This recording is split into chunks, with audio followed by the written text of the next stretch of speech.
Hello and welcome everyone. आज के इस वीडियो लेक्चर में हम बात करेंगे प्लांट डिजीज एपिडेमियोलॉजी के कंप्लीट रिवीजन के बारे में। सबसे पहले तो हमें यही समझ लेना चाहिए कि डिजीज़ और एपिडेमियोलॉजी का मीनिंग क्या होता है। देखो, डिजीज़ का मतलब होता है कि प्लांट की जो नॉर्मल कंडीशंस चल रही हैं वो ब्रेक हो जाना, यानी कि जो मेटाबॉलिक एक्टिविटीज़ चल रही हैं उनमें माल फंक्शनिंग हो जाना। माल फंक्शनिंग प्रोसेस बेसिकली क्या है? डिजीज़ कहलाती है। Dis plus ease epidemiology. Epidemiology का बेसिक सा मीनिंग होता है एपिडेमिक की स्टडी करना, या फिर हम कहें कि उन फैक्टर्स की स्टडी करना जो किसी भी एपिडेमिक के डेवलपमेंट में कंट्रीब्यूशन देती हैं, उसे हम बोलते हैं एपिडेमियोलॉजी। अब हमारी एपिडेमियोलॉजी की शुरुआत जो है, अगर हम किसी साइंटिस्ट का नाम लें तो वेंडर प्लैंक सबसे ज़्यादा जाने जाते हैं एपिडेमियोलॉजी की स्टडी के कंट्रीब्यूटर के तौर पर। इन्हें फादर ऑफ एपिडेमियोलॉजी के नाम से जाना जाता है। आपको बहुत अच्छे से ध्यान रखना है, इनका बहुत अधिक कंट्रीब्यूशन है एपिडेमियोलॉजी के अंदर। जैसे अगर मैं एक जगह पे कंसाइज करने की कोशिश करूं तो देखो, वेंडर प्लैंक जो है उन्हें फादर ऑफ एपिडेमियोलॉजी बोला जाता है। इन्होंने ही बुक भी लिखी थी 1963 के अंदर, plant diseases epidemics and control. इन्होंने ही प्रोटीन फॉर प्रोटीन थ्योरी दी 1978 के अंदर। अब देखो, जीन फॉर जीन थ्योरी जो है वो एच फ्लोर के द्वारा 1946 में दी गई थी। मेलेमसोरा रस्ट यानी कि लिनसीड रस्ट जिसको बोलते हैं, मेलेमसोरा लिनी, उसके ऊपर जब काम कर रहे थे तब उन्होंने जीन फॉर जीन हाइपोथेसिस दी थी, जबकि वेंडर प्लैंक ने प्रोटीन फॉर प्रोटीन थ्योरी दी। इसके अलावा इन्होंने स्ट्रॉन्ग एंड वीक जीन का कॉन्सेप्ट भी दिया था 1982 के अंदर। वेंडर प्लैंक ने ही हॉरिजॉन्टल और वर्टिकल रेजिस्टेंस नाम की टर्म दी थी। तो ये सारी चीज़ें आपको एक साथ याद रखनी है कि एपिडेमियोलॉजी में वेंडर प्लैंक जो है उनका काफ़ी ज़्यादा कंट्रीब्यूशन है। इसके अलावा अगर हम बोलें कि एपिडेमिक का मतलब क्या होता है, तो किसी भी डिजीज़ का टाइम और स्पेस के अंदर क्या प्रोग्रेस है वही बेसिकली एपिडेमिक होती है। और अगर मैं डिजीज़ का क्लासिफिकेशन की भी बात करना चाहूँ एरिया के बेसिस पे, तो देखो, हम अलग अलग तरीके से डिजीज़ का क्लासिफिकेशन कर सकते हैं, जिनमें से एक इम्पॉर्टेंट क्लासिफिकेशन आता है एरिया के बेसिस पे डिजीज़ का क्लासिफिकेशन, जिसके अकॉर्डिंग हम डिजीज़ को 4 भागों में डिवाइड करते हैं। फर्स्ट आता है हमारा स्पोरेडिक। स्पोरेडिक का मतलब होता है इरेगुलर इंटरवल्स के ऊपर जो डिजीज़ आती है वो आती है स्पोरेडिक के अंदर, जिसका बहुत ही अच्छा एग्जाम्पल है angular leaf spot of cucumber. Second हमारी आती है एंडेमिक। एंडेमिक जैसे नेम में इंडिकेट कर रहा है, end to a particular area means endemic diseases वो होती हैं जो कन्फाइंड होती हैं टू अ पर्टिकुलर एरिया, उसी एरिया पर बार बार रिपीटेटिवली आती हैं, मोर और लेस।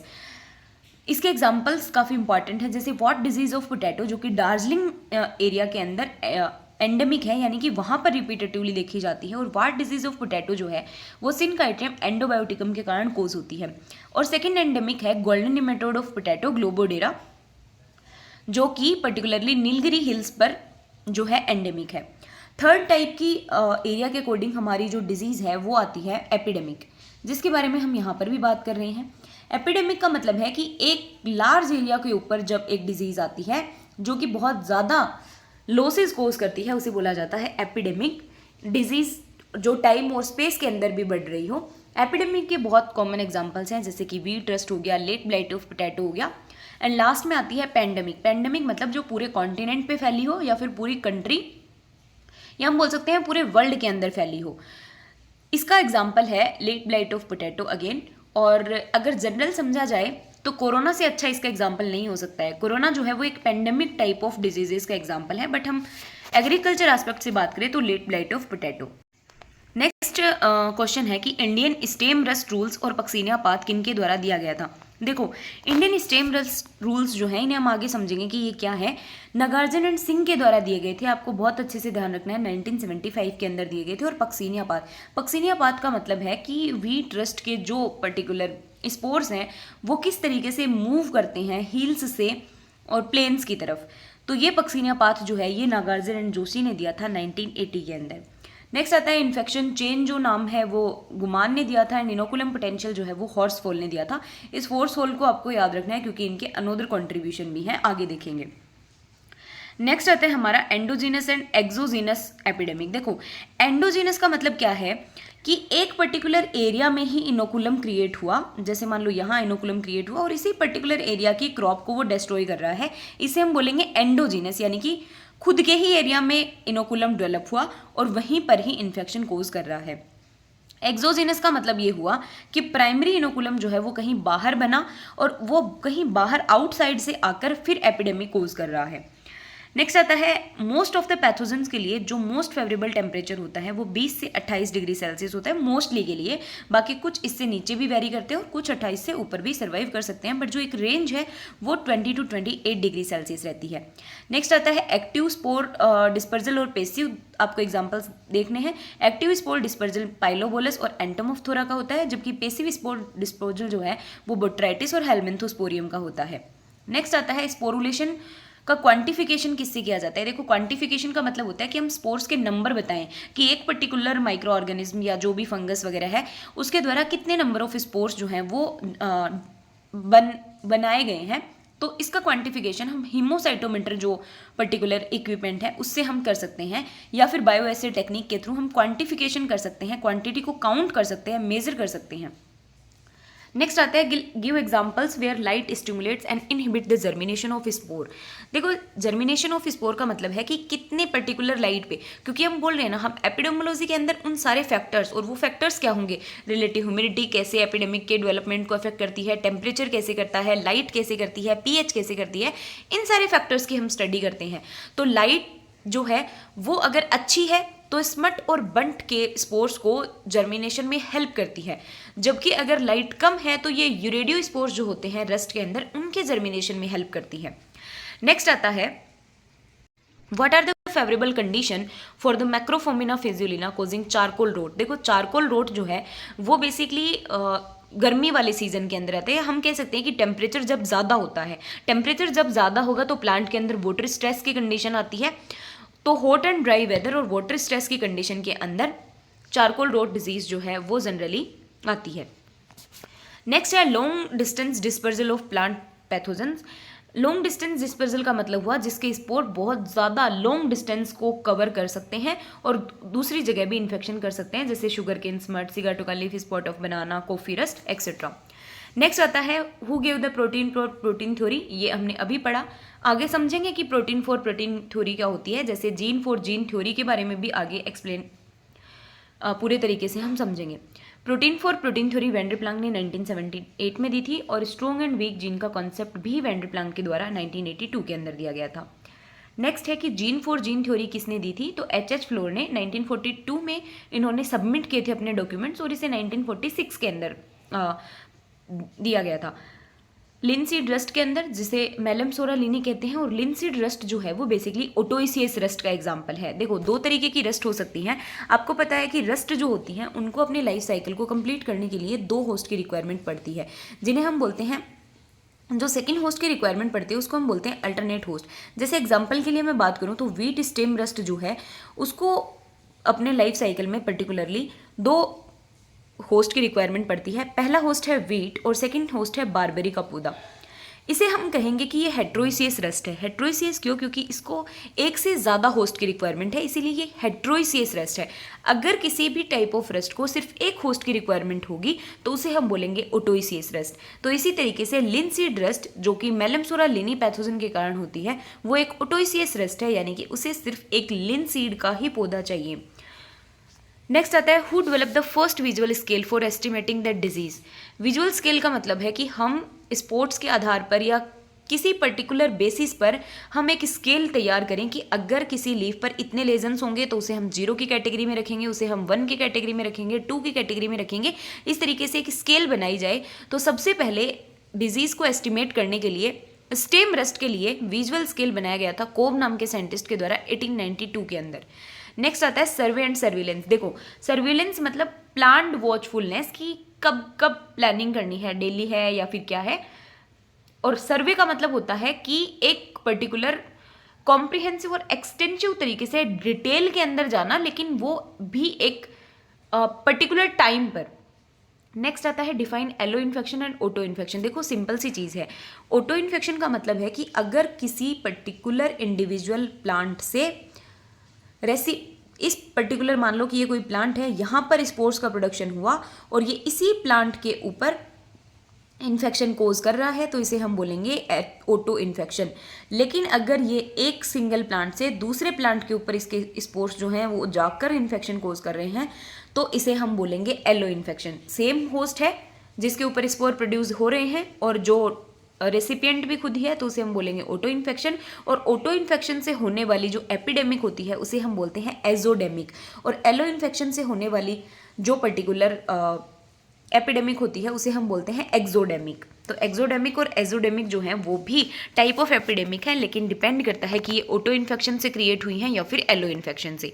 नेक्स्ट आता है disease incidence and disease severity. इसके बारे में आप में से कौन नहीं जानता होगा। डिजीज इंसिडेंस का मतलब होता है कि अगर एक पर्टिकुलर एरिया है, वहाँ पर 10 प्लांट लगा रखे हैं, उसमें से 5 प्लांट्स अफेक्टेड हैं, तो हम बोलेंगे कि 5 डिवाइडेड बाई 10 इंटू 100, यानी कि total number of infected plant कितने थे, 5 divided by total number of plant कितने हैं, तो ये हमारा आ जाएगा कि डिजीज इंसिडेंस कितना हुआ। लेकिन डिजीज सीवियरिटी हो सकता है कि इन 5 पौधों में से सिर्फ एक पौधे में ऐसा था कि 10 लीव्स थी, उसमें सिर्फ एक में ही सिम्टम था, राइट। तो ये सीवियरिटी कितनी है, क्या पूरा पौधा डैमेज हो गया है या सिर्फ एक आधी लीव्स के ऊपर उसका इम्पैक्ट देखने को मिला है। डिजीज सीवियरिटी आती है कि कितना प्लांट टिश्यू अफेक्ट हुआ है, प्लांट का कितना पार्ट अफेक्ट हुआ है, इसको हम निकालते हैं कि कितना टोटल एरिया अफेक्ट हुआ है डिवाइडेड बाई कितना टोटल एरिया था इंटू 100। तो ये बेसिक सा डिफरेंस होता है। इंसिडेंस में हम total number of plant units कितनी इन्फेक्ट हुई हैं, और डिजीज सीवियरिटी के अंदर हम टोटल प्लांट टिश्यू का एरिया कितना इन्फेक्ट हुआ है। नेक्स्ट आता है incubation period and latent period. देखो, इंक्यूबेशन पीरियड का बेसिक सा मतलब होता है इन्फेक्शन और इन्फेक्शन से लेकर जब तक सिम्टम्स विजिबल होते हैं तब तक का पीरियड, और लेटेंट पीरियड का मतलब होता है इन्फेक्शन से लेकर पैथोजन के स्पोरुलेशन तक का पीरियड। ज़्यादातर जो क्वेश्चन है वो इंक्यूबेशन पीरियड से पूछे जाते हैं, तो आपको ध्यान रखना है इन्फेक्शन से लेकर विजिबल डिजीज सिम्टम्स तक का पीरियड। नेक्स्ट आता है AUDPC which is area under disease progress curve. ये बेसिकली लास्ट ईयर जो 2023 का नेट का क्वेश्चन पेपर था उसमें भी AUDPC से क्वेश्चन पूछा गया था। तो वेंडरप्लैंक ने 1963 में सबसे पहले AUDPC को स्टेम रस्ट जो है वीट का, उसकी इल्ड को मेजर करने के लिए यूज़ किया था। नेक्स्ट आता है what are the different steps in the wheat stem rust infection. तो ये सब आपको पता है कि वीट के अंदर पहली बात तो 3 तरीके की रस्ट लगती हैं। पहली स्टेम रस्ट, लीफ रस्ट, और तीसरी जो होती है येलो रस्ट, या फिर हम जिसे बोलते हैं स्ट्राइप रस्ट। तो जो पर्टिकुलर स्टेम रस्ट होती है, जिसे ब्लैक रस्ट के नाम से जाना जाता है, उसका पैथोजन होता है पक्सीनिया ग्रामिनिस ट्रिटिसाई। सेकंड जो लीफ रस्ट होती है, जिसे ब्राउन रस्ट के नाम से जाना जाता है, उसका पैथोजन है पक्सीनिया रेकोंडिटा। और थर्ड जो आती है, जिसे हम येलो रस्ट या स्ट्राइप रस्ट के नाम से जानते हैं, विच इज़ पक्सीनिया स्ट्रीफॉर्मिस। अगर हम वीट स्टेम रस्ट या ब्लैक स्टेम रस्ट जो है बेसिकली उसके लाइफ साइकिल की बात करें तो 5 तरीके के स्पोर्स प्रेजेंट होते हैं, जिन्हें हम PAUTB के नाम से याद रखते हैं। PAUTB के नाम से याद रखते हैं। बेसिकली पिक्नियोस्पोर्स जो कि बारबेरी पे बनते हैं, एसियोस्पोर्स भी बारबेरी पर। देखो, पहले पिक्नियोस्पोर्स से फिर एसियोस्पोर्स बने, ये बारबेरी के ऊपर बने एसियोस्पोर, लेकिन अब बारबेरी से जाके वीट को इन्फेक्ट करते हैं।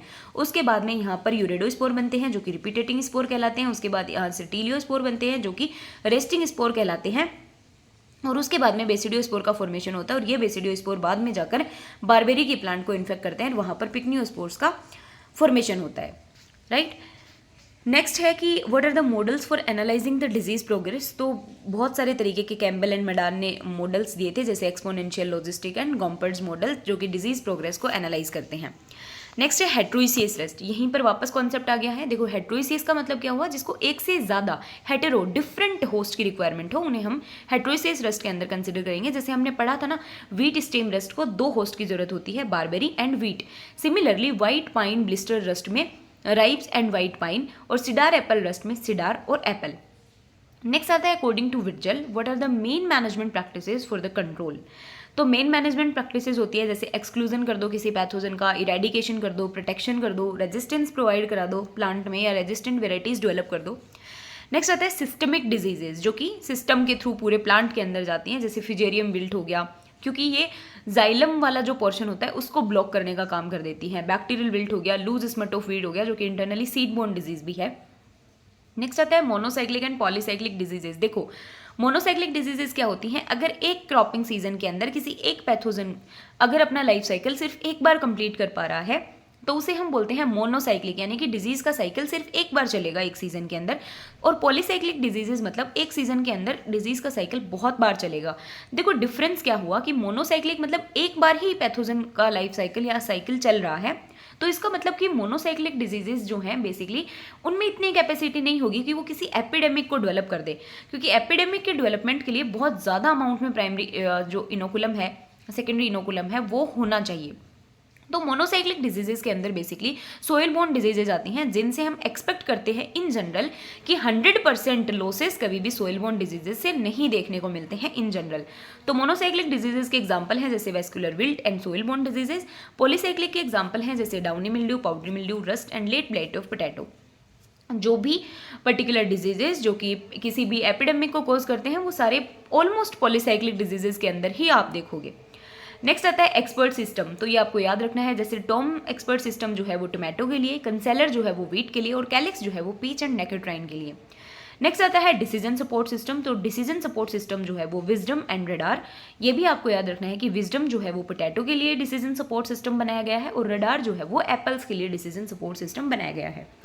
नेक्स्ट आता है what are the examples of saturation, sigmoid and bimodal curve. देखो ये पर्टिकुलर जो कर्व हैं ये बेसिकली बनाए कैसे जाते हैं कि टाइम के अकॉर्डिंग डिजीज का डेवलपमेंट किस तरीके से हो रहा है। जैसे कि अगर हम सैचुरेशन कर्व में बोलें तो मोनोसाइक्लिक डिजीजेस, सिग्मोइड का मतलब क्या होता है कि टाइम के साथ में बहुत लार्ज इंक्रीमेंट देखने को मिलता है किसी भी डिजीज में, कुछ इस तरीके से। तो ये जो सिग्मोइड कर्व बनता है ये पॉलीसाइक्लिक डिजीजेज में, क्योंकि सबसे ज़्यादा जो है पॉलीसाइक्लिक डिजीजेज के अंदर ही होता है डिजीज का डेवलपमेंट। तो बहुत इंपॉर्टेंट है, पिछली बार सिग्मोइड कर्व से क्वेश्चन पूछा गया था कि कौन से तरीके की डिजीज के अंदर सिग्मोइड कर्व बनता है। तो आपको याद रखना है सैचुरेशन कर्व जो है वो मोनोसाइक्लिक डिजीजेज। अब मोनोसाइक्लिक के अगर एग्जाम्पल्स भी आ गए तो भी हमें वहाँ पर करेक्ट ऑप्शन चूज करना है, क्योंकि डिफरेंट सोइल बोर्न डिजीजेज जैसे कि फिजेरियम हो गया, स्क्लेरोटीनियम हो गया, स्क्लेरोशियम हो गया, इन सब के कारण सोइल बोर्न डिजीजेज होती हैं। और जो वेस्कुलर विल्ट है उनके अंदर सैचुरेशन कर्व बनता है, जबकि late blight of potato, stem rust of wheat, coffee rust, इनके अंदर सिग्मोइड कर्व बनता है। फिर एक और कर्व आता है विच इज़ बाइमोडियल कर्व, जो कि पॉलिटिक डिजीजेस के केस में बनता है। देखो पॉलिटिक डिजीजेस क्या होती हैं बेसिकली कि किसी पर्टिकुलर डिजीज को या किसी पर्टिकुलर पैथोजन को अपना लाइफ साइकिल कंप्लीट करने में 1 साल से ज़्यादा का टाइम लग जाए, तो उसे पर्टिकुलर टाइप ऑफ डिजीजेस को हम बोलते हैं पॉलिटिक डिजीजेस, जिनके लिए जो कर्व बनता है वो बनता है बाइमोडियल कर्व, जिसका एग्जांपल है brown rot of stone fruits हो गया, एप्पल स्केप हो गया। देखो जनरली बाइमोडियल कर्व आप मानेंगे कि उन्हीं क्रॉप्स में देखने को मिलता है जिनका लाइफ साइकिल 1 साल से ज़्यादा का होगा, क्योंकि हम बोल रहे हैं पैथोजन तभी अपना साइकिल कंप्लीट कर पाएगा जब उसे 1 साल से ज़्यादा का होस्ट मिलेगा। अब व्हीट, राइस जैसी क्रॉप्स जिनका खुद का ही टाइम पीरियड जो है वो बहुत छोटा होता है, तो वहाँ पर कैसे पॉलिटिक डिजीजेज होंगी। तो इस तरीके से भी आप एलिमिनेट कर सकते हैं एग्जाम्पल्स के अकॉर्डिंग। नेक्स्ट आता है जीआईएस एंड जीपीएस। ऑब्वियस सी बात है कि हम किसी पर्टिकुलर डिजीज़ का आजकल रिमोट सेंसिंग के थ्रू आइडेंटिफाई कर सकते हैं, उसके क्वांटिफिकेशन, उसकी सीवियरिटी भी निकाल सकते हैं। तो इसी एस्पेक्ट में आपको जीआईएस एंड जीपीएस की फुल फॉर्म याद रखनी है। GIS is stands for geographic information system and GPS is for global positioning system. Next आता है first computer simulation program and against which disease. First computer simulation program, देखो first computer simulation program जो है वो Wagner and होर्सहोल के द्वारा 1969 के अंदर डेवलप किया गया था। बहुत इंपॉर्टेंट है, बहुत बार एग्जाम क्वेश्चन पूछा जाता है कि वैगनर एंड होर्सहोल ने 1969 के अंदर साइमुलेशन प्रोग्राम दिया था। अभी देखो 2 चीज़ें याद रखने की है। वैगनर अगर अकेले साइंटिस्ट का पूछा जाएगा तो फाइटो और पैथोटॉक्सिन जो टर्म है वो वैगनर नाम के साइंटिस्ट ने दी थी। होर्सहोल का अभी हमने पढ़ा था कि होर्सहोल ने इनोकुलम पोटेंशियल टर्म दी थी और वैगनर एंड होर्सहोल ने दोनों ने मिलकर 1969 के अंदर फर्स्ट कंप्यूटर साइमुलेशन मॉडल दिया था। अब आपको ये भी नाम याद रखना है कि कौन सा कंप्यूटर साइमुलेशन मॉडल था। तो एपिडेम था और किसके अगेंस्ट था, तो अल्टरनेरिया सोलानी के अगेंस्ट था, जो कि कौन से डिजीज कोज करता है, early blight disease of tomato. It means Wagner and Horsfall ने 1969 के अंदर फर्स्ट कंप्यूटर साइमुलेशन मॉडल दिया जिसका नाम था एपिडेमिक, जो कि अल्टरनेरिया सोलानी के अगेंस्ट दिया, जो कि कोज करता है early blight disease of tomato. Next आता है knowledge of disease progress curve help in. जो हम डिजीज प्रोग्रेस कर्व पढ़ रहे थे ना अभी, by model type of curve होता है, ये होता है, ये बनाना क्यों ज़रूरी है, ताकि हम डिजीज़ की फोरकास्टिंग कर सकें और एक अच्छी बेहतर कंट्रोल स्ट्रेटजी को अपना सकें। नेक्स्ट आता है गिवन एग्जांपल शोइंग सिमेट्रिकल और एसिमेट्रिकल एपिडेमिक रेट कर्व। देखो ये बेसिक सा आइडेंटिफिकेशन का तरीका होता है किसी भी डिजीज को। जैसे सिमेट्रिकल एपिडेमिक रेट कर्व जो होता है उसे हम बेल शेप्ड कर्व भी बोलते हैं, जो कि लेट ब्लाइट ऑफ पोटैटो के लिए बनता है, जबकि एसिमेट्रिकल एपिडेमिक रेट कर्व जो है वो एप्पल स्केप और पाउडरी मिल्ड्यूज के लिए बनता है। नेक्स्ट क्वेश्चन है given example of leaf and stem rust resistance showing adult plant resistance. देखो जैसे राइस है उसके अंदर भी अडल्ट प्लांट रेजिस्टेंस के लिए XA21 जीन है। इसी तरीके से स्टेम रस्ट जो है, स्टेम रस्ट की शॉर्ट फॉर्म ली गई है SR, तो उसके लिए SR2 एंड SR36 जीन्स हैं। लीफ रस्ट के लिए LR34 एंड 37 जीन्स हैं। नेक्स्ट है right the 3 phases of an epidemic जो कि एक डिजीज प्रोग्रेस कर्व के अंदर आती हैं। तो तीनों फेजेज, एक्सपोनेंशियल फेज आती है, देन लॉजिस्टिक आती है, देन टर्मिनल फेज आती है। एक्सपोनेंशियल का मतलब हो गया कि वो स्थिति जहां पर सबसे ज़्यादा मात्रा के अंदर जो डिजीज है वो वेरी करेगी, और टर्मिनल का मतलब है कि वहां जाकर स्टॉप हो जाएगी। नेक्स्ट आता है what are the different elements of an epidemic. Different elements एक एपिडेमिक के क्या हो सकते हैं? जब हम डिजीज पिरामिड की बात करते हैं तब हम पढ़ते हैं कि यहाँ पर 5 फैक्टर्स आएंगे। देखो 3 चीजें हैं, वेन डी प्लांक ने डिजीज ट्राइंगल भी दिया था। डिजीज ट्राइंगल क्या कहता है कि होस्ट, पैथोजन और एनवायरमेंट, जब ये तीनों फैक्टर्स आपस में मिलेंगे, जिसमें से भी होस्ट ससेप्टिबल होना चाहिए, पैथोजन वायरुलेंट होना चाहिए और एनवायरमेंटिक कंडीशंस फेवरेबल होनी चाहिए। जब ये तीनों फैक्टर साथ में आएंगे तभी कोई डिजीज हो सकती है। ये कहता है डिजीज ट्रायंगल। अब डिजीज टेट्राहेड्रन के अंदर क्या होता है, एक अनोदर फैक्टर टाइम भी जुड़ जाता है, और अगर टाइम के साथ हम ह्यूमन एक्टिविटीज भी जोड़ देते हैं तो उसे हम डिजीज पिरामिड के नाम से जानते हैं। तो यही है कि एपिडेमिक जो पर्टिकुलर है उसमें क्या क्या एलिमेंट्स हो सकते हैं। तो host, pathogen, environment, interaction, time and human, ये सारी चीज़ें किसमें होंगी, पर्टिकुलर एपिडेमिक के डेवलपमेंट में कंट्रीब्यूट करती हैं। नेक्स्ट आता है define endemic along with the example. देखो एंडेमिक का मतलब होता है एक पर्टिकुलर डिजीज जो है वो एक कन्फाइंड एरिया तक लिमिटेड है। जैसे example what disease of potato, होता किसकी वजह से है, सिनकाइट्रियम एंडोबायोटिकम। एंडेमिक है दार्जिलिंग हिल्स में। नेक्स्ट आता है डिफाइन एपिडेमिक एंड पेंडेमिक। आपको हमने शुरू में ही डिस्कस कर लिया था एपिडेमिक और पेंडेमिक। एपिडेमिक का मतलब होता है एक नॉर्मली जो एक्सपेक्ट करते हैं हम उससे ज़्यादा डिजीज अगर किसी पर्टिकुलर लार्ज एरिया के ऊपर आ रही है, और पेंडेमिक का मतलब होता है अक्रॉस द कॉन्टिनेंट और across the large geographical region, उसे हम बोलेंगे पेंडेमिक। नेक्स्ट आता है डच रूल्स। सबसे पहले तो आपको यही याद रखना है कि डच रूल्स जो हैं वो किन्होंने दिए थे और किस पर्टिकुलर डिजीज पे दिए थे। जैसे कि हम बोलते हैं ना Indian stem rules, rust rules जो हैं वो वीट रस्ट के लिए दिए गए थे। मिल्स रूल्स जो हैं वो एप्पल स्केप के लिए दिए गए थे। डच रूल्स जो हैं वो पोटैटो के फाइटोफथोरा इन्फेस्टेंस या पोटैटो के लेट ब्लाइट के लिए दिए गए थे। तो डच रूल किसके लिए थे, पोटैटो लेट ब्लाइट के लिए। किनके द्वारा दिए गए थे, वैन एवर्डिंगन के द्वारा 1926 के अंदर दिए गए थे। नेक्स्ट क्वेश्चन बड़ा इंपॉर्टेंट है और इवन नेट 2023 के अंदर पूछा भी गया था कि रेट ऑफ इनोकुलम बताओ पर disease increase for monocyclic, polycyclic and polyetic diseases, यानी कि रेट ऑफ इनोकुलम कितना बढ़ता है डे बाय डे। तो मोनोसाइक्लिक डिजीज के लिए it's 0.02 units per day. Rate of inoculum for polycyclic diseases it's 0.1 to 0.5 units per day. और rate of inoculum for polyetic diseases मतलब वो डिजीजेस जिनमें बाईमोडल कर्व बनता है और वो डिजीजेस जिनमें पर्टिकुलर एक पैथोजन को 1 साल से ज़्यादा का टाइम लग जाता है अपने साइकिल को कंप्लीट करने में, तो इसका इनोकुलम जो रेट है इंक्रीज होने की वो होती है 0.02 to 2.3 units per year.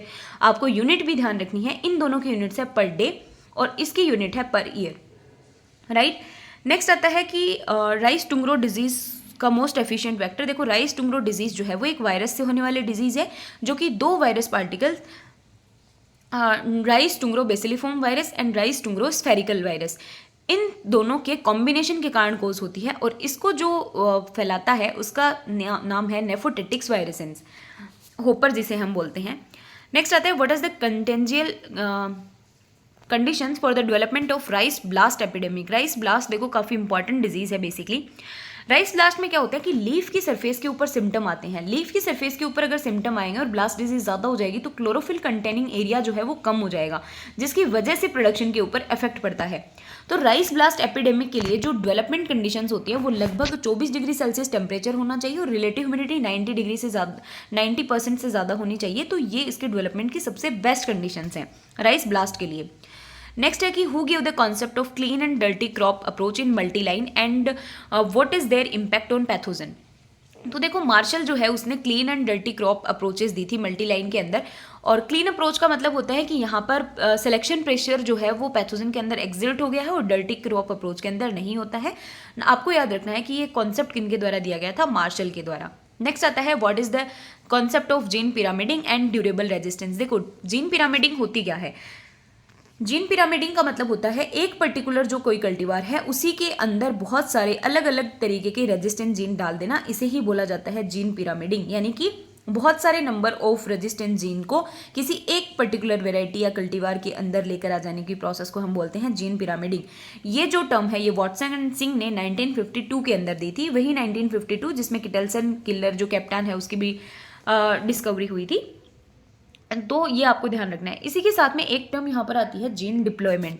Gene deployment का मतलब होता है जैसे हम किसी जीन को डिप्लॉय कर देते हैं। आप समझ सकते हैं कि जैसे हम किसी आर्मी को डिप्लॉय करते हैं कहीं पर, वैसे ही ये जीन डिप्लॉयमेंट है कि हम एक पर्टिकुलर जगह पर किसी एक रेजिस्टेंट जीन वाली वैरायटी को एक बार लगा दिया, उसके बाद में थोड़े टाइम में उसको हटा के किसी दूसरी रेजिस्टेंट जीन वाली वैरायटी को वहाँ पर डिप्लॉय कर दिया है, ताकि एक पर्टिकुलर ब्रेकेज बनता रहे कि एक पैथोजन जो है वो एक एपिडेमिक कोज ना कर सके।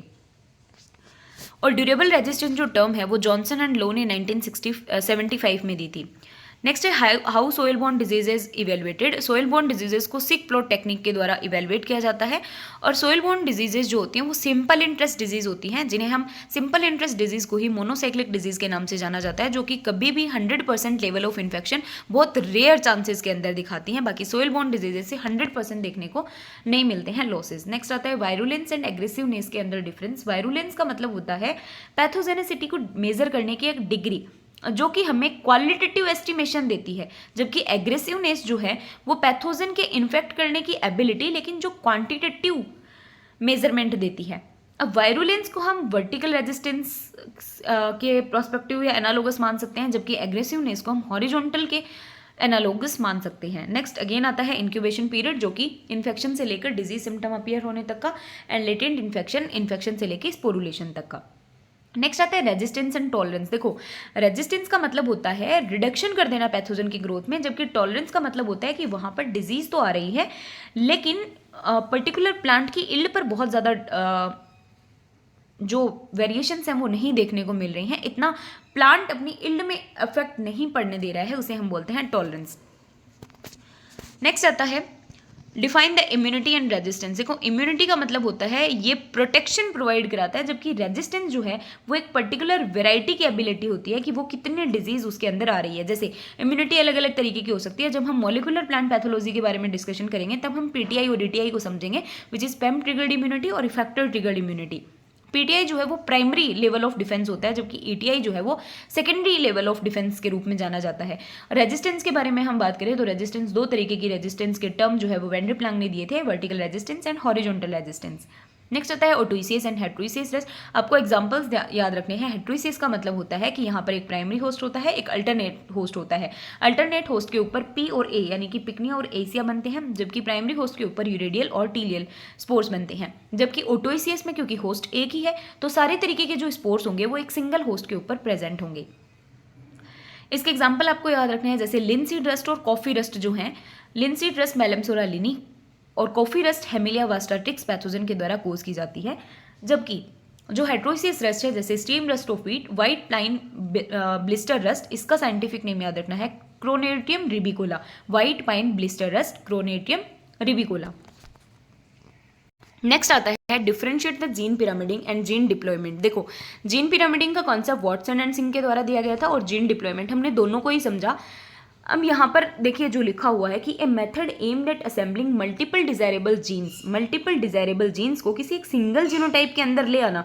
एक सिंगल जीनोटाइप के अंदर हम डिफरेंट अलग अलग रेजिस्टेंट जीन्स को इसी के अंदर इनकॉर्पोरेट कर रहे हैं, which is known as gene pyramiding. जबकि जीन डिप्लॉयमेंट का मतलब है प्लान्ड और strategic use of major genes in the development of resistant cultivar for various geographical areas. एक एरिया के ऊपर अगर एक बार एक वेराइटी लगी हुई है रेजिस्टेंस, तो उसमें पर्टिकुलर कोई एपिडेमिक डेवलपमेंट के चांसेस ना हो कि रेजिस्टेंट ब्रेक होकर वहाँ पर एपिडेमिक का फॉर्मेशन हो जाए, इसीलिए थोड़े दिनों बाद में वहाँ पर दूसरी जो वेराइटी है उसको डिप्लॉय कर देते हैं। नेक्स्ट है एग्जाम्पल्स। तो जैसे कि जीन पिरामिडिंग के एग्जाम्पल है इम्प्रूव्ड पूसा बासमती। इससे भी क्वेश्चन पूछा गया था प्री पीएचडी 2023 के अंदर। इम्प्रूव्ड पूसा बासमती जैसे XA21 और XA13 जीन, और ब्लास्ट रेजिस्टेंस जैसे PI2T, PIZ5 and PIT। Disease incidence और सीवियरिटी। इंसिडेंस मतलब कितने नंबर ऑफ प्लांट्स इन्फेक्ट हुए हैं, और डिजीज सीवियरिटी मतलब कितना प्लांट पार्ट इफेक्ट हुआ है। नेक्स्ट आता है critical and multiple point model. इसमें आपको एक ही चीज़ याद रखनी है, क्रिटिकल पॉइंट मॉडल का मतलब होता है कि ये सिर्फ एक बार में एक डिजीज़ का एस्टिमेशन करके देता है, जबकि मल्टीपल पॉइंट मॉडल जो है वो एक से ज़्यादा डिजीज़ का एस्टिमेशन करके देता है। नेक्स्ट आता है vertical resistance is preferred over horizontal resistance. देखिए समझिए कि पहले हॉरिजॉन्टल और वर्टिकल रेजिस्टेंस होती क्या है। देखो, वर्टिकल रेजिस्टेंस जो है वो बहुत जो मेजर जीन्स हैं लेकिन बहुत कम माइन्यूट, यानी कि कुछ ही जीन्स के द्वारा, लेकिन वो कुछ मेजर जीन्स होंगे उनके द्वारा कंट्रोल की जाती है। और वर्टिकल रेजिस्टेंस जो होती है वो रेस स्पेसिफिक होती है, यानी कि किसी पर्टिकुलर पैथोजन के, किसी एक पर्टिकुलर पैथोजन के किसी एक रेस के स्पेसिफिक होती है कि इस पर्टिकुलर रेस के लिए ये पर्टिकुलर सूटेबल है। जबकि हॉरिजॉन्टल रेजिस्टेंस इसके जस्ट अपोजिट है, ये बहुत सारे यानी कि नंबर ऑफ पॉलीजीन्स, इसीलिए हम इसको पॉलीजेनिक रेजिस्टेंस के नाम से भी जानते हैं। तो नंबर ऑफ जीन्स के द्वारा, और वो जीन्स कैसे होंगे, माइनर जीन्स होंगे, नंबर ऑफ जीन्स के द्वारा जो कि माइनर हैं उनके द्वारा गवर्न की जाती है। और हॉरिजॉन्टल रेजिस्टेंस जो होते हैं वो किसी भी पैथोजन के सारे रेसेस के अगेंस्ट होती हैं, ना कि एक के। यही चीज़ आपको याद रखनी है। इनके डिफरेंट नाम से भी क्वेश्चन पूछा जाता है। जैसे वर्टिकल रेजिस्टेंस को हम बोलेंगे कि ये तो रेस स्पेसिफिक है, ये तो मेजरजेनिक है, ये तो मोनोजेनिक है। मोनोजेनिक या ओलिगोजेनिक हम कह सकते हैं, क्योंकि मोनो का मतलब सिर्फ एक ही जीन से होती है कंट्रोल, और ओलिगोजेनिक मतलब कुछ फ्यू जीन से। जबकि हॉरिजॉन्टल रेजिस्टेंस को हम कह सकते हैं कि ये तो माइनर जीन्स के द्वारा होती है, इसे हम पॉलीजेनिक बोल सकते हैं। इसके अलावा ये non race specific type of resistance होती है। अब देखो, कोई भी ब्रीडर जब रेजिस्टेंट वेराइटी का डेवलपमेंट कर रहा होता है तो वो प्रीफर करता है वर्टिकल रेजिस्टेंस को। क्यों? क्योंकि किसी भी कुछ जीन्स को आइडेंटिफाई करके उनको इनकॉर्पोरेट करना बहुत आसान होता है कंपेयर टू हॉरिजॉन्टल रेजिस्टेंस। इसीलिए किसी भी ब्रीडर के द्वारा ब्रीडर की जो चॉइस होती है वो होती है वर्टिकल रेजिस्टेंस। जैसे एग्जाम्पल है एन जीन। एन जीन जो है वो एक रेजिस्टेंट जीन का एग्जाम्पल है टोबैको के अंदर, और SR31 जीन इन व्हीट। तो इस तरीके से वर्टिकल रेजिस्टेंस जो होती है उसे ज़्यादा प्रीफर किया जाता है। क्यों? क्योंकि ये कंप्लीट रेजिस्टेंस प्रोवाइड कराती है किसी एक स्पेसिफिक पैथोजन के, एक स्पेसिफिक रेस के अगेंस्ट। ये अलग अलग एनवायरमेंटल कंडीशंस के अंदर काफ़ी इफेक्टिव है। इसको अलग अलग ब्रीडिंग प्रोग्राम के थ्रू इनकॉर्पोरेट किया जा सकता है। ओनली वन और फ्यू मेजर जीन्स के द्वारा ये गवर्न की जाती है, और एपिडेमिक के अंदर डिले करती है लेकिन रोकती नहीं है एपिडेमिक को, और बायोट्रॉफिक पैथोजन्स के अगेंस्ट ये इफेक्टिव होती है। नेक्स्ट आता है under what condition vertical resistance will be more effective. देखो, वर्टिकल रेजिस्टेंस उन क्रॉप्स के अंदर इफेक्टिव होती है जो एनुअल क्रॉप्स होते हैं। क्यों एनुअल क्रॉप्स के अंदर? क्योंकि वर्टिकल रेजिस्टेंस जो होती है उसके लॉसेस होने के ज़्यादा चांसेस रहते हैं, क्योंकि अगर एक पर्टिकुलर रेस के अंदर भी कुछ म्यूटेशन हो गया तो उस पर्टिकुलर रेजिस्टेंस को ब्रेक करना ज़्यादा इजी होता है कंपेयर टू हॉरिजॉन्टल रेजिस्टेंस। इसीलिए अगर पर्टिकुलरली जो पेरिनियल क्रॉप्स होती हैं उनके अंदर अगर वर्टिकल रेजिस्टेंस ब्रेक हो गई तो फिर वो तो पूरी क्रॉप का ही डैमेज हो जाएगा, क्योंकि हॉरिजॉन्टल रेजिस्टेंस वहाँ पर है नहीं, और क्योंकि रेजिस्टेंस ब्रेक हो गई है तो पैथोजन बहुत इजीली उसके ऊपर अटैक करेगा। इसीलिए एनुअल क्रॉप्स के लिए ज़्यादा सुटेबल होती है। सेकेंड, लोकलाइज्ड पैथोजन के लिए ज़्यादा एम रहती है, लाइक फ्यूजेरियम स्पीसीज। ये डायरेक्टली पैथोजन के अगेंस्ट वर्क करती हैं, जो कि उसको म्यूटेशन नहीं होने देती और मल्टीप्लाई नहीं होने देती, राइट। नेक्स्ट आता है what are the advantages of horizontal over vertical resistance. तो हॉरिजॉन्टल के भी अपने एग्जांपल है कि ये सारे रेसेस के अगेंस्ट होती है, ये ड्यूरेबल होती है, ये बहुत जल्दी क्विकली ब्रेक डाउन नहीं की जा सकती है इसको। ये एनुअल और पेरिनियल दोनों ही तरीके के क्रॉप्स के लिए सूटेबल होती है, क्योंकि ये लंबी चलने वाली रेजिस्टेंस है। जबकि वर्टिकल रेजिस्टेंस जो होती है वो सिर्फ एनुअल क्रॉप्स के लिए। नेक्स्ट आता है, यहाँ पर कोई बूम एंड बस्ट साइकिल का रिस्क नहीं होता। देखो, बूम एंड बस्ट साइकिल क्या होता है बेसिकली हम आगे भी समझेंगे। बूम एंड बस्ट साइकिल का कॉन्सेप्ट प्रिस्टले ने 1970 के अंदर दिया था। बूम एंड बस्ट का मतलब है कि एक पर्टिकुलर एरिया जिसकी पॉपुलरिटी, एक पर्टिकुलर वेराइटी जिसकी पॉपुलरिटी इतनी ज़्यादा बढ़ गई कि हर एरिया पर वही वेराइटी ग्रो की जा रही है। अब एक टाइम पर पैथोजन जो है उसके अंदर कुछ म्यूटेशन की प्रोसेस हो गई। अब पैथोजन जो है, क्योंकि लार्ज एरिया में आपने वो वेराइटी ग्रो कर रखी है, अब वो पैथोजन उसको बहुत खतरनाक तरीके से इसको डैमेज करेगा और एक एपिडेमिक का डेवलपमेंट हो जाएगा। तो हॉरिजॉन्टल रेजिस्टेंस के अंदर एपिडेमिक के डेवलपमेंट होने के चांसेस बहुत कम होते हैं, जबकि ये वर्टिकल रेजिस्टेंस के अंदर ज़्यादा होते हैं, राइट। तो बूम एंड बस्ट साइकिल यही है। इसका रिस्क जो है वो हॉरिजॉन्टल में इसका रिस्क देखने को नहीं मिलता। जैसे हॉरिजॉन्टल रेजिस्टेंस के एग्जाम्पल हैं potato late blight and canola black leg disease. ये आपको याद रखना है कि ये लेप्टोस्फेरिया मैक्यूलेंस के कारण होती है। नेक्स्ट आता है मोनोसाइक्लिक और पॉलीसाइक्लिक के अंदर डिफरेंस। सबसे पहला डिफरेंस तो आपको यही याद रखना है कि मोनोसाइक्लिक डिजीज़ जो है वो सिंपल इंटरेस्ट डिजीज कहलाती है, और पॉलीसाइक्लिक डिजीज़ को हम कंपाउंड इंटरेस्ट डिजीज बोलते हैं। नेक्स्ट आता है कि रोल ऑफ इनोकुलम। तो यहाँ पर मोनोसाइक्लिक डिजीज़ के अंदर सेकेंडरी इनोकुलम का कोई रोल नहीं होता, जबकि पॉलीसाइक्लिक डिजीज़ के अंदर सेकेंडरी इनोकुलम ही मेन रोल प्ले करती है किसी एपिडेमिक के डेवलपमेंट के लिए। Rate of inoculum, disease progress curve, ये सारी चीज़ें हम पढ़ चुके हैं। नेक्स्ट आता है मोनोसाइक्लिक एंड पॉलीटिक डिजीजेस। तो पॉलीटिक का मतलब होता है मल्टी ईयर डिजीज क्यों बोला गया है, क्योंकि एक लाइफ साइकिल कंप्लीट होने में ही इस पैथोजन के एक से ज़्यादा साल लग जाते हैं, इसीलिए इसको मल्टी ईयर डिजीज। और इसके लिए जो रेट ऑफ इनोकुलम होता है, रेट ऑफ इनोकुलम को हम आर से रिप्रेजेंट करते हैं, जो कि 0.02 टू 2.3 यूनिट्स पर ईयर होता है। और बेसिकली ये जो टाइप ऑफ डिजीजेज होती हैं पॉलिटिक, ये एयर के थ्रू या किसी वेक्टर के थ्रू ट्रांसमिट होती हैं। इसके एग्जाम्पल की बात अगर आप याद रखें तो आप देखना हमेशा पेरिनियल जो ट्रीज होंगे, पेरिनियल जो प्लांट्स होंगे उनके अंदर ये आती है, जैसे कि डच एल्म डिजीज हो गई, सिडार एप्पल रस्ट हो गया, chestnut blight, pear decline, citrus tristeza virus, apple rust, इन सब के अंदर ये देखने को मिलती है। Next polycyclic and polyetic diseases. Short note on polyetic diseases. Polyetic diseases मतलब जिनको 1 साल से ज़्यादा का टाइम लग जाता है अपने डिजीज साइकिल को कंप्लीट करने के लिए। Rate of inoculum 0.02 to 2.3 units per year. ये मल्टी ईयर डिजीज कहलाती हैं, या फिर हम इनको ही कह सकते हैं पॉलीसाइक्लिक डिजीजेस, लेकिन जिनका रेट ऑफ इनोकुलम बहुत कम होता है। ये एयर और वेक्टर्स के थ्रू ट्रांसमिट होती हैं। ये मोनोसाइक्लिक पैथोजन के द्वारा भी कोज की जा सकती हैं और पॉलीसाइक्लिक पैथोजन के द्वारा भी कोज की जा सकते हैं। इसके एग्जाम्पल्स आपको देख लेने हैं।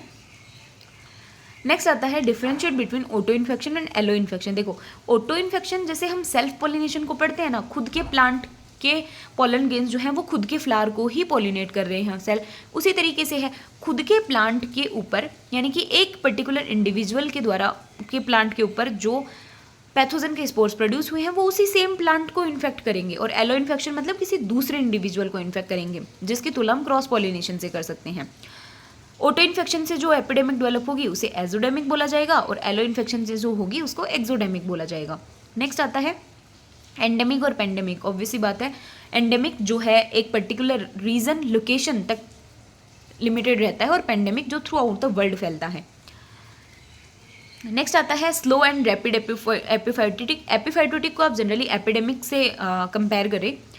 स्लो एपिफाइटोटिक मतलब मोस्टली पेरिनियल प्लांट्स जो होते हैं। देखो जब भी कोई एपिडेमिक डेवलप होती है, अगर वो एक शॉर्ट साइकिल वाला पौधा है, जैसे कि राइस वीट वगैरह हो गए, इनके अंदर एपिडेमिक जो है वो ज़्यादा रैपिडली बढ़ती है, जबकि जो पेरिनियल प्लांट्स होते हैं उनके अंदर एपिडेमिक का डेवलपमेंट जो है वो धीरे धीरे होता है। नेक्स्ट आता है कि आइडियल कैरेक्टरिस्टिक्स क्या होने चाहिए एक सक्सेसफुल पैथोजन के। तो एक अगर पैथोजन के एस्पेक्ट में बात करें कि एक पैथोजन सक्सेसफुल कब रहेगा, जब वो डिजीज़ कोज करेगा। वो डिजीज़ कब कोज करेगा, जब उसके पास में अच्छी खासी पैथोजेनेसिटी होगी, यानी कि पैथोजेनेसिटी के अंदर दोनों चीज़ें आ जाती है, वायरुलेंस भी और एग्रेसिवनेस भी। वाइड अडेप्टिबिलिटी की अलग अलग एनवायरमेंट कंडीशंस के अंदर वो जिंदा रह सके, उसकी ब्रॉड होस्ट रेंज होनी चाहिए, उसकी रिप्रोडक्टिव फिटनेस होनी चाहिए, हाई सर्वाइवल एफिशिएंसी, ये सारी चीज़ें एक पैथोजन को सक्सेसफुल बनाती हैं किसी डिजीज़ को कोज करने के लिए। नेक्स्ट यहाँ पर आता है प्रोटीन फॉर प्रोटीन थ्योरी, जो कि वेंडर प्लांक ने दी थी। देखो जीन फॉर जीन इंटरेक्शन जो है उसको जब एच.एस. फ्लोर ने समझाया था, तो उसी का बायोकेमिकल एक्सप्लेनेशन देने के लिए वेंडर प्लांक ने प्रोटीन फॉर प्रोटीन थ्योरी दी थी। इनके अकॉर्डिंग है कि जो एक देखो जीन, पहले जीन फॉर जीन हाइपोथेसिस को समझो। जीन फॉर जीन हाइपोथेसिस क्या कहती है, देखो एक पर्टिकुलर जीन जो कि किसी पैथोजन के अंदर प्रेजेंट है, तो उसके कोरेस्पोंडिंग जीन उसको डिफेंड करने वाला एक पर्टिकुलर प्लांट के अंदर भी जीन प्रेजेंट होगा। यही जीन फॉर जीन हाइपोथेसिस कहती है, यानी कि जीन के लिए जीन प्रेजेंट होगा। अब देखो जीन फॉर जीन हाइपोथेसिस ये कहती है कि अगर एक पर्टिकुलर इफेक्टर प्रोटीन या फिर जो जीन है जो कि पैथोजन के द्वारा इंसर्ट किया जाता है प्लांट की सेल में, अगर वो प्लांट के द्वारा आइडेंटिफाई हो जाता है तब तो रेजिस्टेंस डेवलप होगी। अगर वो इसके द्वारा आइडेंटिफाई नहीं होता है तो रेजिस्टेंस डेवलप नहीं होगी।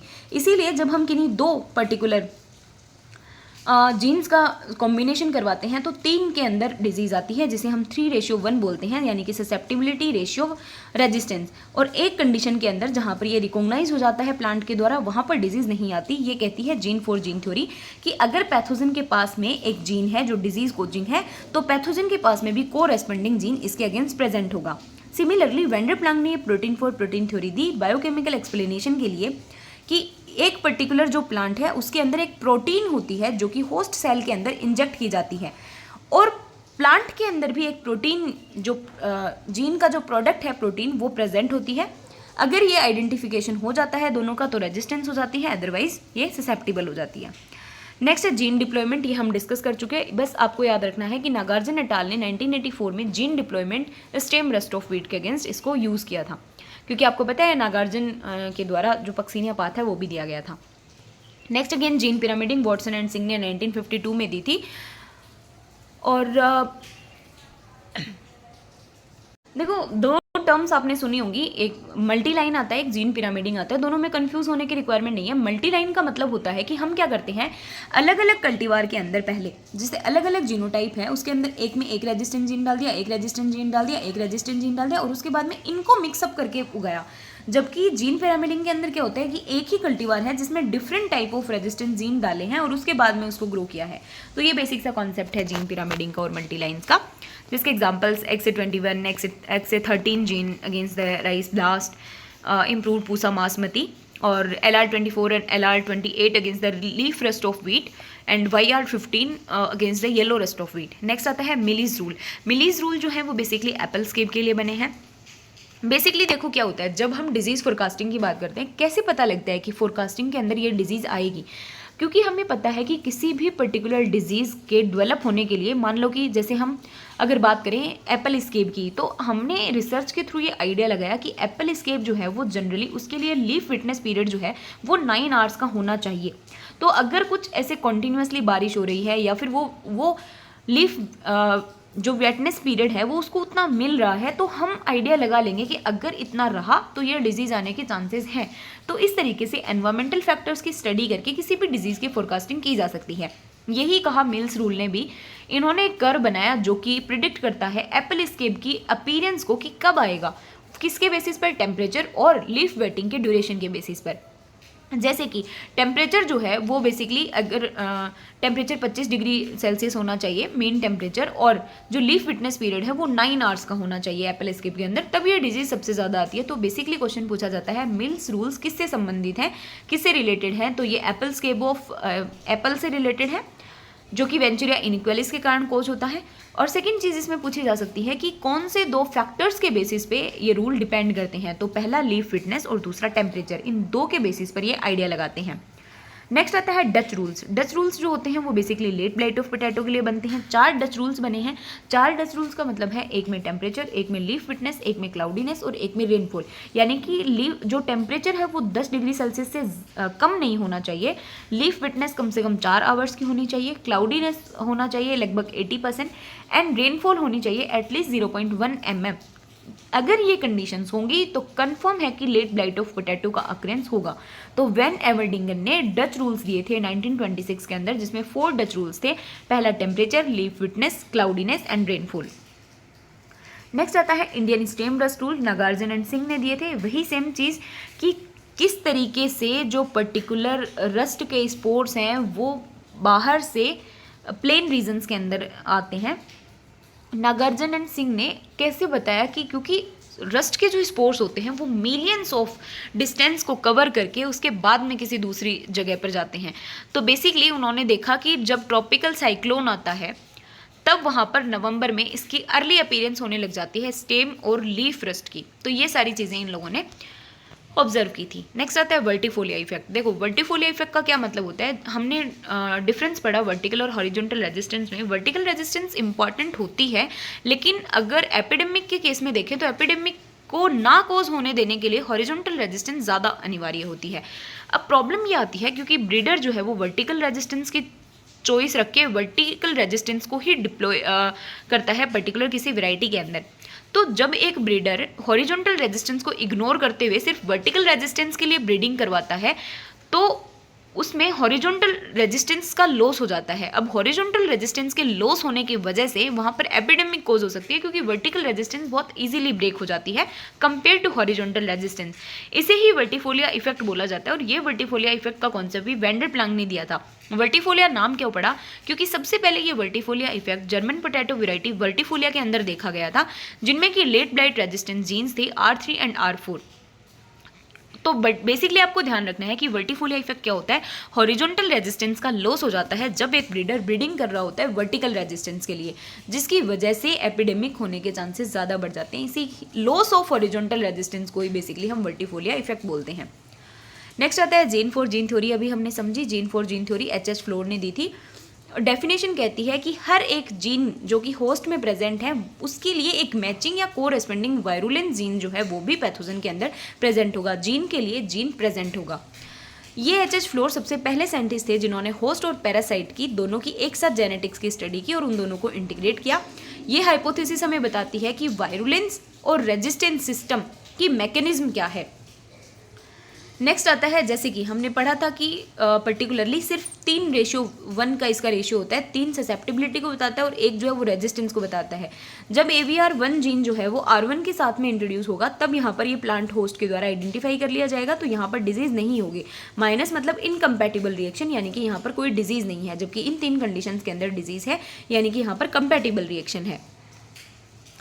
नेक्स्ट आता है रिमोट सेंसिंग। रिमोट सेंसिंग जो है उसके बारे में कॉल्वेल ने 1956 में बताया था। देखो हमें पता है रिमोट का मतलब होता है फार एरियाज, मतलब दूर के एरियाज, और सेंसिंग का मतलब होता है उनको सेंस किया, यानी कि बिना किसी पर्टिकुलर ऑब्जेक्ट के फिजिकल कॉन्टेक्ट में आए, बिना उसके बारे में एस्टिमेशन करना की प्रोसेस को ही हम रिमोट सेंसिंग कहते हैं।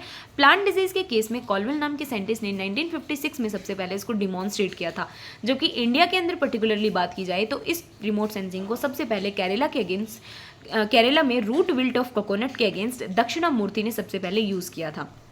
देखो इसमें पर्टिकुलरली होता क्या है, जैसे जो पर्टिकुलर कोई डिजीज़ आती है तो उसके सिम्टम लीफ या स्टेम के ऊपर जैसे आए तो लीफ या स्टेम की जो कलरिंग है वो चेंज हो जाती है, जैसे येलोइंग हो जाना या फिर पर्टिकुलर पर्पल कलर के स्पोर बन जाना या फिर थोड़े ब्राउनिश कलर के वाटर शॉक लीजन्स बन जाना। तो वो क्या करता है, पर्टिकुलर एक जो प्लांट होता है उसका जो ग्रीन कलर होता है वो अलग तरीके से रिफ्लेक्ट करता है, अलग अलग कलर अलग अलग तरीके से रिफ्लेक्ट करते हैं, तो उनके रिफ्लेक्शन के बेसिस पर हम आइडेंटिफाई करते हैं कि कौन सी डिजीज़ हो सकती है। तो रिमोट सेंसिंग क्यों ज़रूरी है, डिजीज़ की मॉनिटरिंग करने के लिए, उनके डिटेक्शन, उनके आइडेंटिफिकेशन के लिए, उनका क्वांटिटेटिव एस्टिमेशन करने के लिए।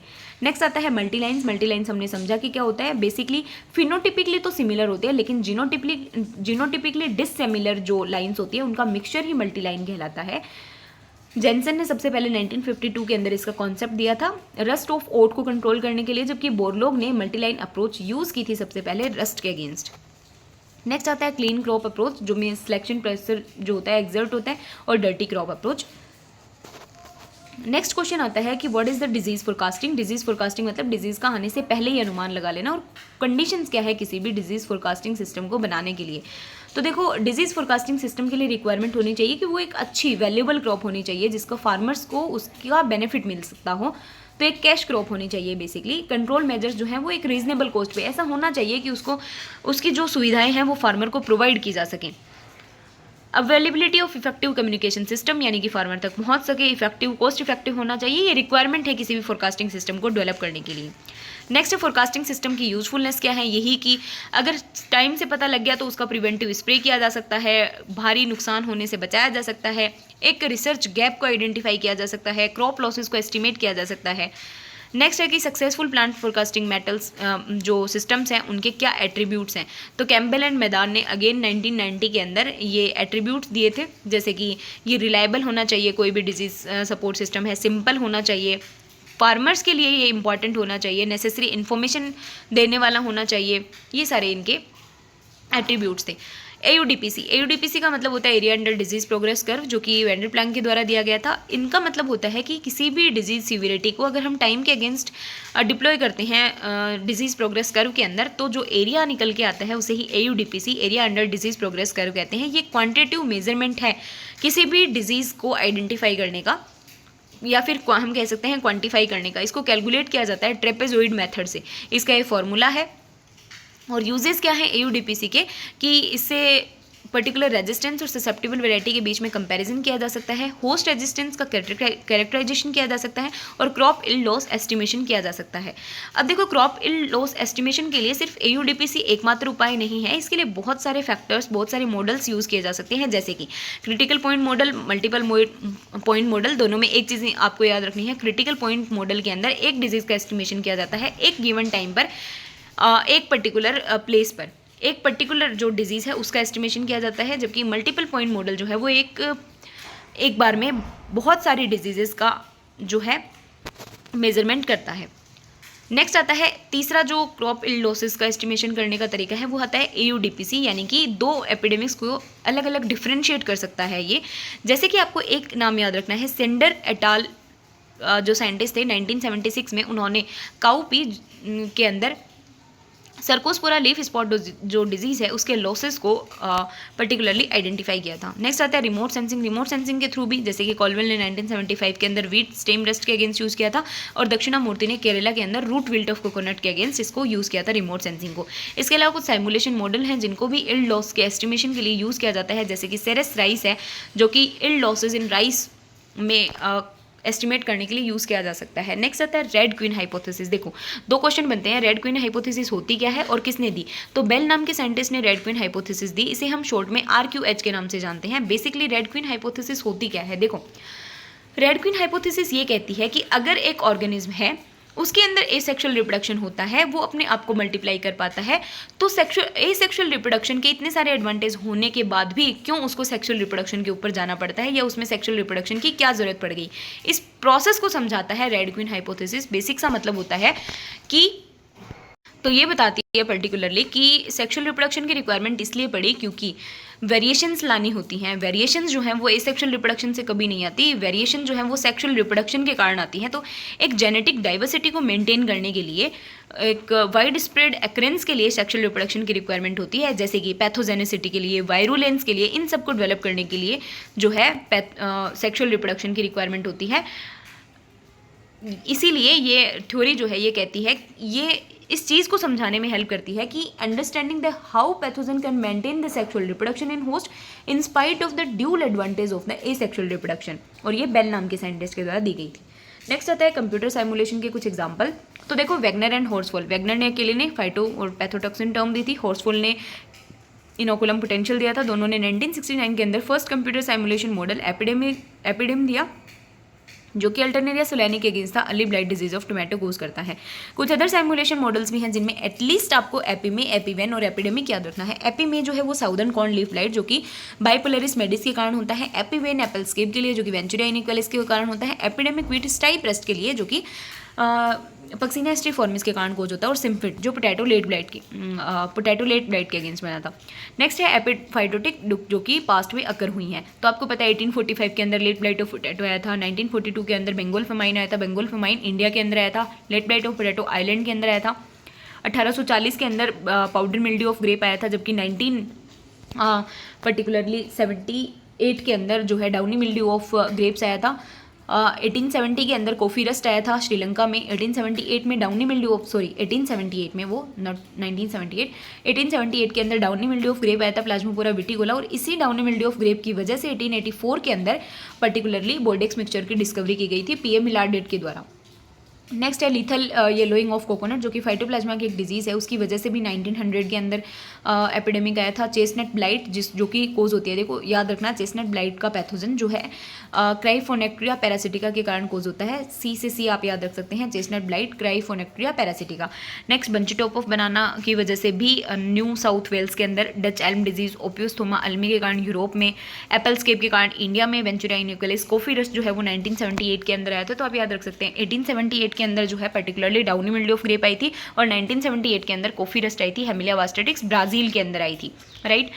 नेक्स्ट आप देखते हैं बूम एंड बस्ट साइकिल। हमने पढ़ा कि क्या होता है, प्रिस्टले ने 1970 के अंदर दिया था। देखो इसमें दो चीज़ें होती हैं, बूम एंड बस्ट। बूम का मतलब होता है कि एक पर्टिकुलर रेजिस्टेंट वेराइटी की इतनी ज़्यादा पॉपुलैरिटी हो गई कि सारी जगह पे एक लार्ज ज्योग्राफिकल एरिया के ऊपर वही वेराइटी उगाई गई है, इसे हम बोलेंगे बूम। उसके बाद में बस्ट क्या होता है कि उस वेराइटी का एरिया डिक्रीज होने लग जाता है। क्यों? क्योंकि उस जो एक पर्टिकुलर पैथोजन है उसने अपने अंदर म्यूटेशन कर लिया है उस रेजिस्टेंट जीन्स के अगेंस्ट।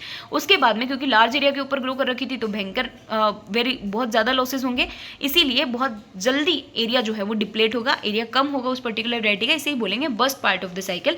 इस तरीके से आप समझ सकते हो। देखो जैसे बूम एंड बस्ट को अगर हमें समझना है, सबसे पहले एक पर्टिकुलर वेराइटी, रेजिस्टेंट वेराइटी जो है वो डेवलप की गई तो एरिया इसका इंक्रीज हुआ, ठीक है। उसके बाद में एरिया इंक्रीज हुआ, एक वेराइटी डेवलप की गई, एरिया इंक्रीज हुआ, और उसके बाद में इधर से पर्टिकुलर जो पैथोजन है वो भी क्या करेगा, वायरुलेंस को डिटेक्ट करेगा, फ्रीक्वेंसी इंक्रीज करेगा अपना, और इधर से तो एरिया इंक्रीज हुआ और इधर से पैथोजन जो है वो आएगा, तो ये एपिडेमिक कोज हो जाएगी एक लार्ज एरिया के ऊपर। उसके बाद में जो वेराइटी है उसका पर्टिकुलर एरिया घटने लगेगा क्योंकि उसमें डिजीज आने लग गई है। जब वेराइटी घटने लगी, एरिया घटने लगा, जब होस्ट घटने लग गया पैथोजन का, तो फिर होस्ट की फ्रीक्वेंसी भी क्या हो जाती है, डिक्रीज होने लग जाती है। नेक्स्ट आता है कल्टीवार मिक्सचर। कल्टीवार मिक्सचर का मतलब है कि एक दो से ज़्यादा कल्टीवार्स को मिक्स करके और उसको उगा दो। देखो होगा क्या, जैसे मान लो कि 2-3 अलग अलग कल्टीवार्स हैं, गेहूं के ही मान लो, तो जैसे मान लो कि आपने उसके सीड को मिक्स करके डाला, तो कुछ इस तरीके से डाला, मान लो ये कल्टीवार 1 का सीड है, ये कल्टीवार 2 का सीड है, ये कल्टीवार 3 का, मिक्स करके जस्ट रैंडमली डाला है। इसके फायदे क्या होंगे कि अगर कोई एक कल्टीवार 1 जो है वो मान लो कि ससेप्टेबल भी है, तो कल्टीवार 1 जो है वो 2 के कॉन्टैक्ट में नहीं, पहले 2 के कॉन्टैक्ट में आ रहा है, देन 3 के कॉन्टैक्ट में आ रहा है, जो कल्टीवार 1 वाला पौधा है उससे डिस्टेंस जो है वो ज़्यादा बढ़ गई है। डिस्टेंस ज़्यादा बढ़ने के कारण यहाँ पर ब्रेक लग गया है, हम बेसिकली बोल सकते हैं स्पोर्स के स्प्रेड के अंदर। तो इस तरीके से ये हेल्प करता है किसी भी डिजीज़ की सिविरिटी को कम करने में, राइट। नेक्स्ट हमारा आता है कि जो ये कल्टीवार मिक्सचर होता है इसकी मैकेनिज्म क्या होती है। तो सबसे पहले डाइल्यूशन इफेक्ट। डाइल्यूशन इफेक्ट का मतलब ये होता है कि हम डिस्टेंस को इंक्रीज कर रहे हैं सेम जीनोटाइप के कल्टीवार मिक्सचर्स के बीच में, जैसे हमने पढ़ा डिस्टेंस इंक्रीज कर रहे हैं। सेकंड, बैरियर इफेक्ट आ रहा है कि एक रेजिस्टेंट प्लांट बीच में आ जा रहा है किसी भी ससेप्टेबल के बीच में, राइट। इसके अलावा रेजिस्टेंस भी इंड्यूस करता है। नेक्स्ट आता है वर्टिकल और हॉरिजॉन्टल रेजिस्टेंस। वैसे तो हमने समझ लिया, बस इसके अदर नेम्स भी आपको याद रखने हैं, जैसे इसे ही qualitative resistance, monogenic, major gene, race specific, discriminative resistance, complete resistance, इन सब के नाम से जाना जाता है। नेक्स्ट आता है जीन फॉर जीन रिलेशनशिप। इसके अंदर एप्लीकेबल होती है जो पर्टिकुलर वर्टिकल रेजिस्टेंस होती है उसके अंदर, और हाइपर सेंसिटिव रेस्पॉन्स देखने को मिलता है। नेक्स्ट क्वेश्चन आता है डिजीज़ क्वाड्रेंगल क्या है। बेसिकली हम इसे टेट्राहाइड्रोन के नाम से जानते हैं।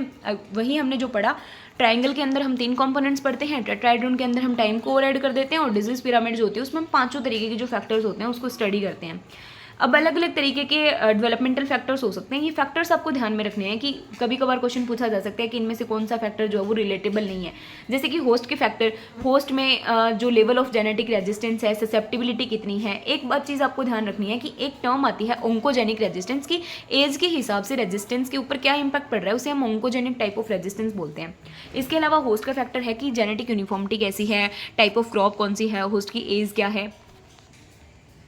यहाँ पर देखो ऑन्टोजेनिक रेजिस्टेंस जो है उसकी टर्म आ गई है कि रेजिस्टेंस में एज के हिसाब से जो चेंजमेंट है उनकी बात आएगी।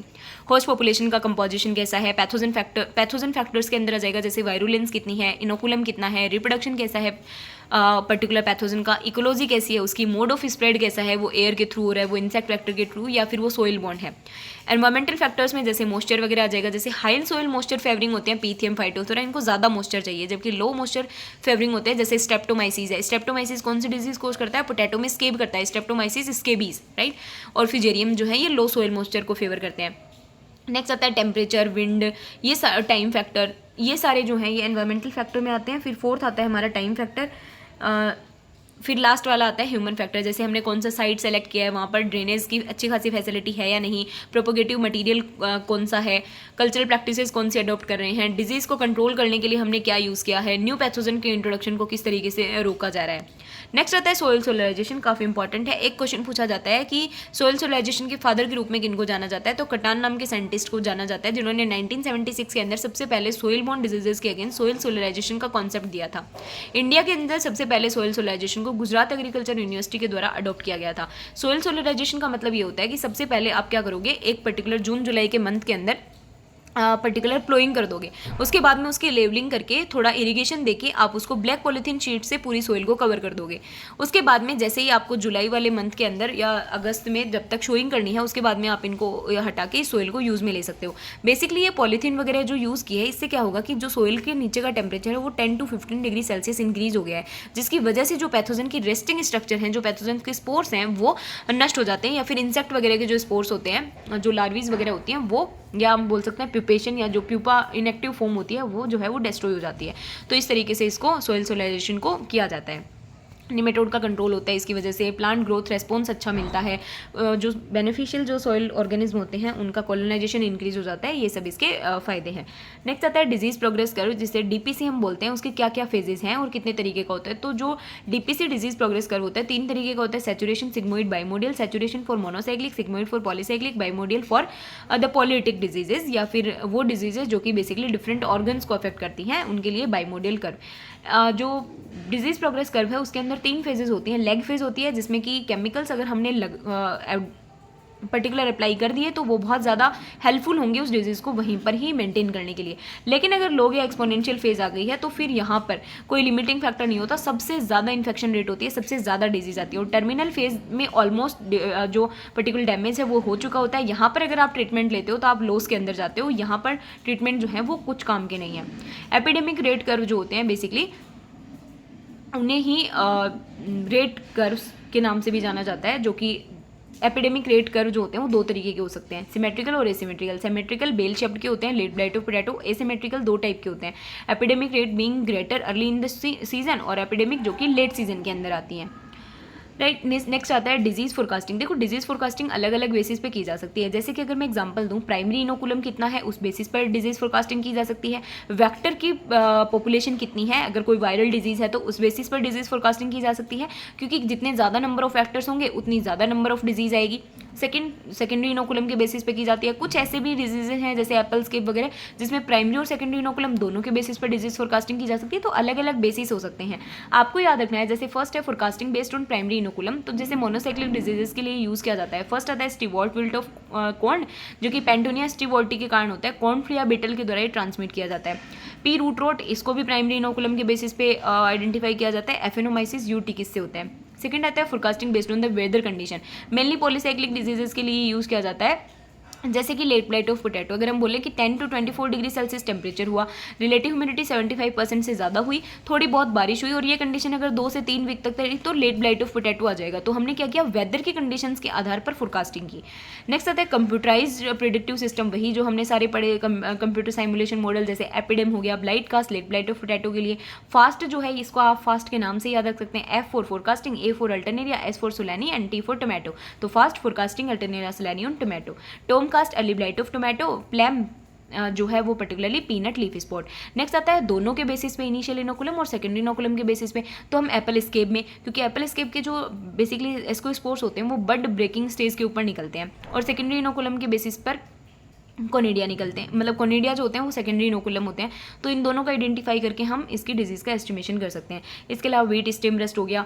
फिर आता है इंसेक्ट ट्रांसमिटेड वायरस डिजीज़ को हम नंबर ऑफ वेक्टर्स के अकॉर्डिंग, जैसे कि aphid vector in CMV virus and aphid vector in barley yellow dwarf virus. Next आता है डिजीज एस्टिमेशन के क्या क्या मेथड्स हैं। अलग अलग मेथड्स हो सकते हैं, जैसे कि डायरेक्ट मेथड हो सकते हैं, इनडायरेक्ट मेथड हो सकते हैं। डायरेक्ट मेथड के अंदर हम जैसे बात करते हैं डिस्क्रिप्टिव की, तो जैसे डिस्क्रिप्टिव की आई स्पॉट ऑफ वीट, आपको पैथोजन का नाम याद रखना है, शूडोसर्कोस्पिरुला हर्पोट्राइकोइडियस, ये इसका कॉजल एजेंट है। इसके लिए डिजीज सिविरिटी डिस्क्रिप्शन दिया गया है, जैसे कि इन्फेक्शन कैटेगरी 0 के अंदर रखा गया है कि कोई भी प्लांट अगर अनइफेक्टेड है तो उसे 0 कैटेगरी के अंदर डाला जाएगा। अगर उसके ऊपर स्लाइट आई स्पॉट्स हैं तो उसको 1 कैटेगरी के अंदर, मॉडरेट आई स्पॉट हैं तो उसको 2। इस तरीके से एक डिजीज सिविरिटी डिस्क्रिप्शन दे दिया जाता है। राइट, सेकेंड आता है स्टैंडर्ड एरिया डायग्राम बना के, जैसे कि कोब ने जो एक विजुअल स्केल दी थी ग्रोथ स्टेज की के आधार पर। इसी तरीके से कुछ इनडायरेक्ट मेथड्स भी हैं, जैसे inoculum disease relationship, crop yield, इनके बस आपको नाम याद रखने हैं कि कौन से हम क्रॉप इल्ड लॉसेस को एस्टिमेट करने के लिए यूज़ कर सकते हैं। जैसे क्रिटिकल पॉइंट मेथड आ गया, again multiple point method, again वही आपको याद रखना है। AUDPC जो है दो अलग अलग एपिडेमिक को डिफ्रेंशिएट करने के काम में आता है। ठीक है, तो ये कंप्लीट था। और एक इसमें ये आपको भूलना नहीं है, श्रेंडर एट al ने 1976 के अंदर काउपी के अंदर सर्कोस्पोरा लीफ स्पॉट को लॉसेस को एस्टिमेट किया था। राइट, तो ये कंप्लीट था हमारा एपिडेमियोलॉजी के बारे में। तो अभी से पहले हमने 2 सब्जेक्ट कवर कर लिए हैं, एक वायरोलॉजी और एक बैक्टीरियोलॉजी। दोनों ही लेक्चर्स को अगर आपने 2-2 बार देख लिया तो नो डाउट कि आपको कोई भी पर्टिकुलर डाउट नहीं रहेगा उससे रिलेटेड। और हम कोशिश करेंगे बिल्कुल कि बिफोर द 10 और 15 डेज ऑफ द एग्ज़ाम हम कोशिश करेंगे कि इस पूरी बुक को कवर करने के बाद में हम थोड़े बहुत MCQs टाइप ऑफ जो क्वेश्चंस हैं उनको भी प्रैक्टिस करें, ताकि हमारे सारे कॉन्सेप्ट जो हैं वो एक बार क्लियर हो जाएं। बाकी ये था हमारा कंप्लीट एपिडेमियोलॉजी के बारे में। नेक्स्ट लेक्चर के अंदर हम किसी नेक्स्ट सब्जेक्ट का कंप्लीट डिस्कशन करेंगे। Thank you so much.